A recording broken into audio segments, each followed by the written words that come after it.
Hello and welcome to livealittlehigher.com. Today we continue learning about the beautiful mitzvah to love your fellow man as yourself. And we're going to learn today from the book of the Beis Halevi, Ahavas Israel, Love of Israel. It's a classic essay of the Rabbi Joseph Dov Soloveitchik of Brisk. So today we're going to learn about how the Jewish people are really one body. We're not separated one from the other.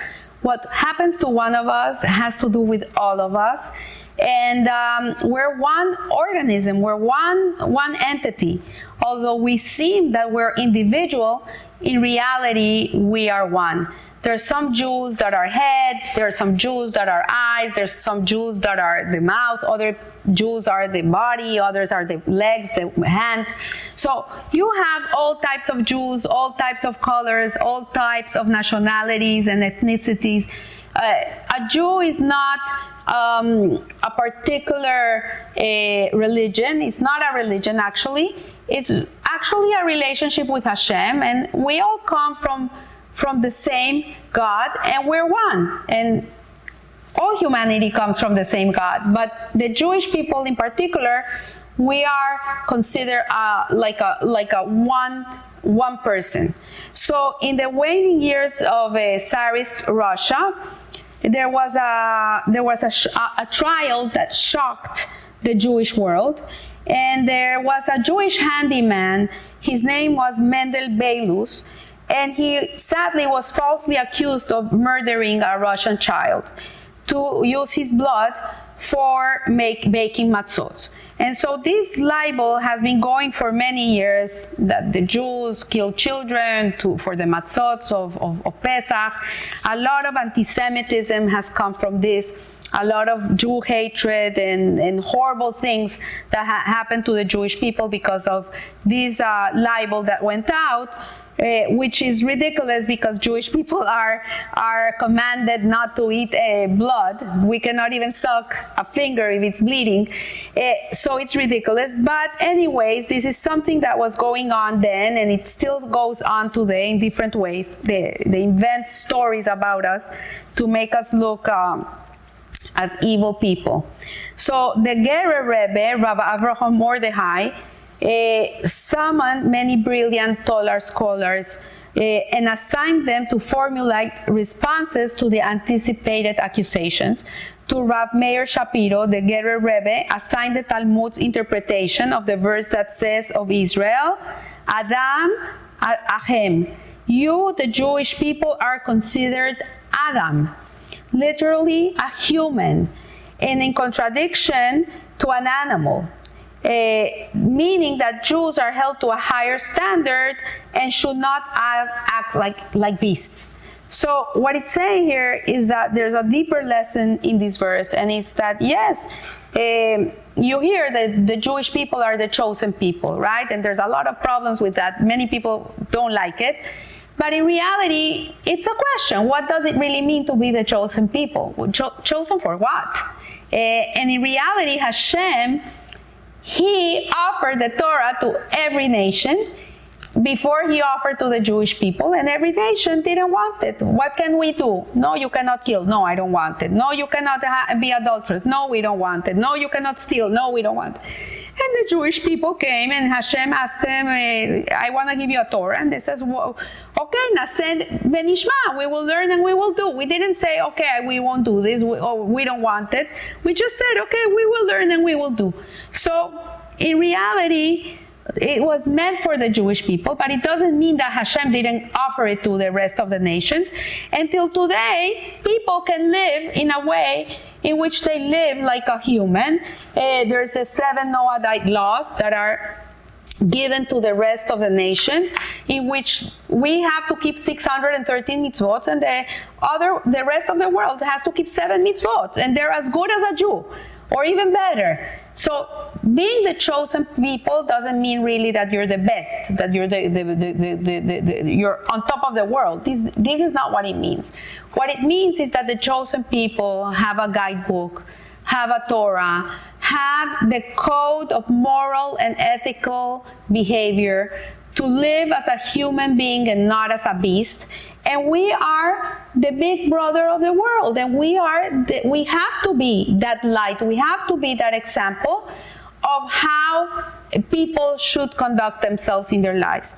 So what they were saying here is that we are holding to a higher standard, and the world holds us into a higher standard.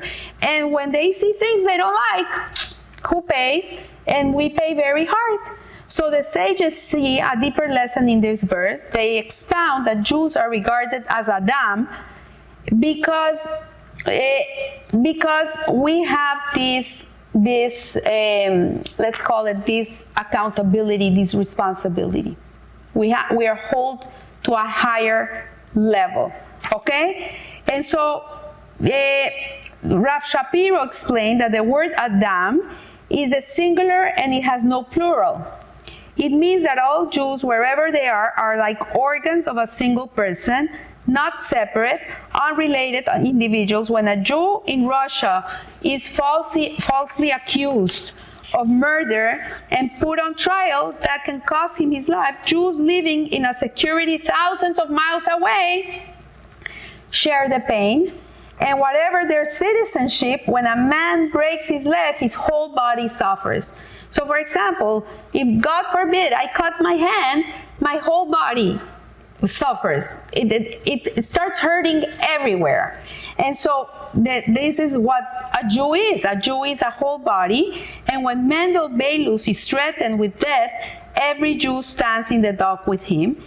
And anti-Semites everywhere will say that all Jews are evil and potential murderers. And we see that this is not what happens with the rest of the world. When you see that someone of another nation or religion does something, they don't put in the newspaper, Christian man killed this and this and this. They don't do that. But if it's a Jew, they will say, Jewish man did this and this and this. It's always in the news. So it says, for example, if a prosecutor in New York accuses an Italian of racketeering, Italy does not shudder. Spaniards are not accused of dual loyalty, only Jews. But if a Jew is accused of murder, all Jews quake. No, non-Jews are not less than a Jew. They, like Jews, are Hashem's handiwork. So we're all Hashem's children. Nobody's less than the other. This is not a true thing. Each person, each religion, and each race, each color, everybody has a purpose in life. Hashem created them to fulfill the purpose for which he needed them for the world. And the same is the Jews. So, but they all are individuals, separate entities. The Chinese don't feel that they're part of the British. The British don't feel that they have anything in common with the French.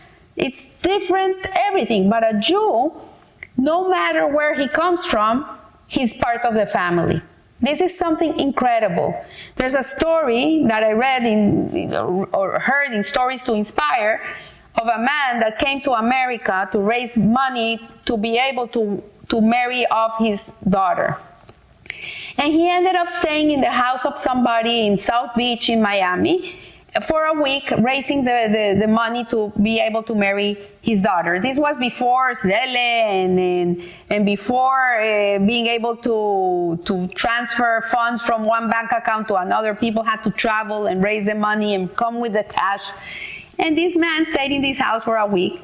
And then one day he wanted to go to New York. He hired a driver that was going to drive him to New York. It was cheaper for him than taking a plane ride.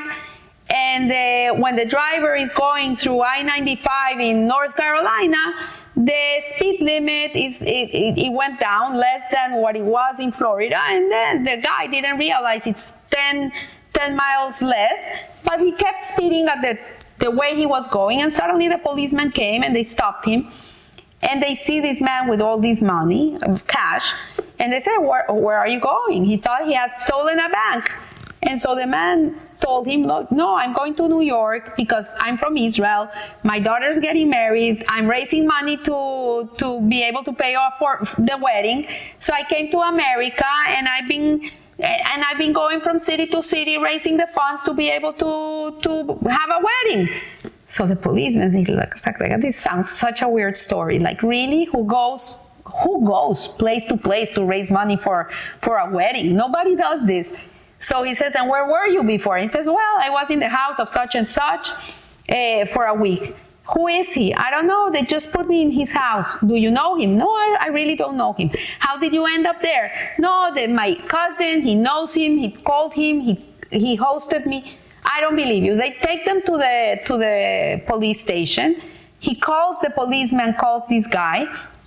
And he says, tell me something. Did you have in your house for a week Mr. So-and-so? Oh, yes, he was here. Why was he in your house for a week? Oh, no, he came to raise money to be able to provide for the wedding of his child. Really? And do you know him? Not really. But he's a really nice guy. He's a friend of my cousin, of the friend of the cousin of the cousin. Oh, wow. Really? And you had him in your house for a week? Yeah, no problem. We do that all the time.